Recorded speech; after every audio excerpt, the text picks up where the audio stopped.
Hey, what's up, guys? So I found my Logitech cam and figured I'd do a better video on the box here. I did some enhancements to it, so I just figured I'd give you guys a rundown. It is not 100% ready yet. I still have to mount the battery to it. It is wired, but I still have to mount the battery to it and the light and a few other things. But we'll start at the front here. Um, if you look, I did take the word power off the amp. I added an LED here for the alarm. Got two keypads and an ignition here. So this will be off, this will be on. Got the cigarette lighter wired in.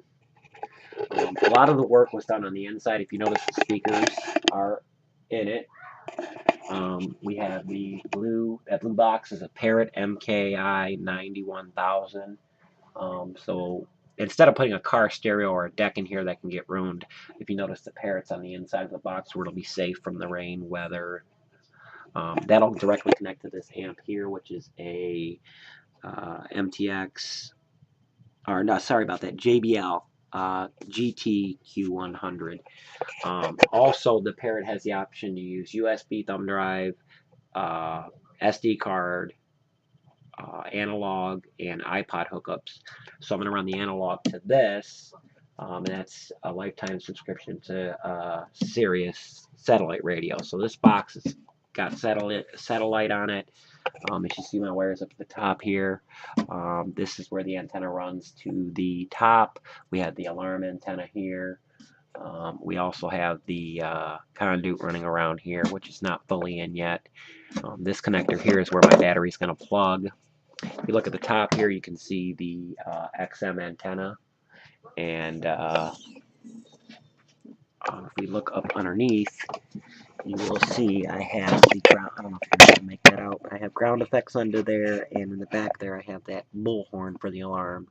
So it's a work in progress. I got to hook the ignition wires in yet, those blue ones. And few minor things. I went and got the butt connectors. I still cannot find the remote to this. It's a little tiny remote. It's got a red answer button, and that's going to go on to a little thing here that I can remove. Basically, what the end result's going to be is I can tune satellite radio and listen to it through this, or put this on Bluetooth, put my phone in my pocket, and control the phone from control the music from my phone, or I can actually use the remote that came with this once I find it to actually change the track. Another good thing is when I'm out in the yard and someone calls my cell phone, it's going to say incoming call, and then I just say answer, and of course it'll answer. I got my fuse box down in here. I know there's a lot of junk in here, which is the idea of it. Got some liquid nails to do with some more caulking on some of the edges like I did down here. To make it a little bit more waterproof, like this hole here. Once I get all the wires in, we'll need to fill that, just so if something does get in here wet, it won't travel in there and get down on the wires and corrode it. But this is the almost the finished product. As you see, I put a hydraulic hinge here. There's going to be a trunk popper right here. So when you latch this down, what's going to happen is it is going to lock, and then when you push the keypad button or turn that key, it's going to release and pop up like that. Let me try it again here. So that's closed, and then I go doo-doo.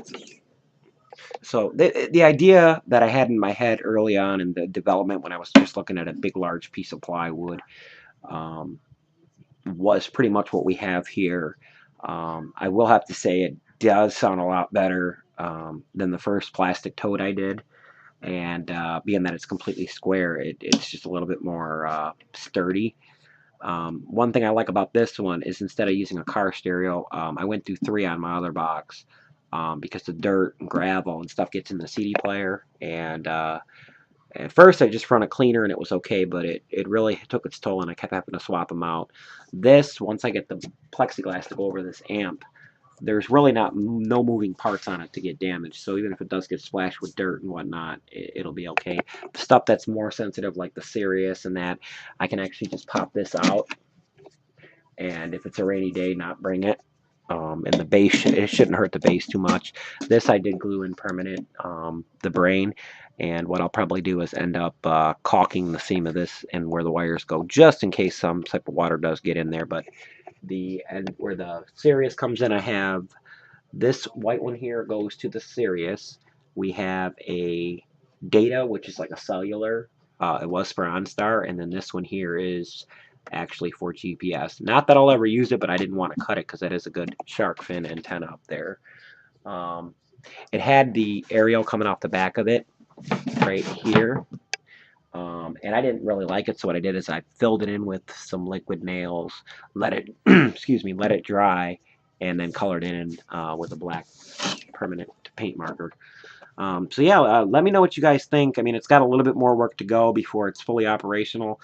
I think the ground effects, you know, it turns the whole ground red when they're on. And I also plan on putting this up here on a mercury switch, so when you open the lid, this big bright light will light up the box at night when I'm working. So my profession is computers, as most of you already know, which is why I did this box. I eventually actually plan on putting a laptop on this as well. So for those of you who say alarm and all this other stuff I have on here is just a bit much, I'm trying to find a way to make it to where the screen will just like pop out or something. But I'm a technical kind of guy, and when I do work on cars, I still want to have that technical feel to it. You know, there's nothing like working on a car and just having your toolbox and radio all in one. So this is, I mean, it's mobile. I got my, this all is what I'm working with right now, but eventually it'll be my tools. I do need your input, guys. Do you think I should put a divider from the speakers back to keep the tools from going back in this area where the stuff is, or do you think it should be okay? It's not like it's going to be lifted. It's going to stay this way, being that it's got this wagon bar on it. It pivots, and it won't, like the other one where I only had two wheels and I used to lift up on it and everything would go towards the back.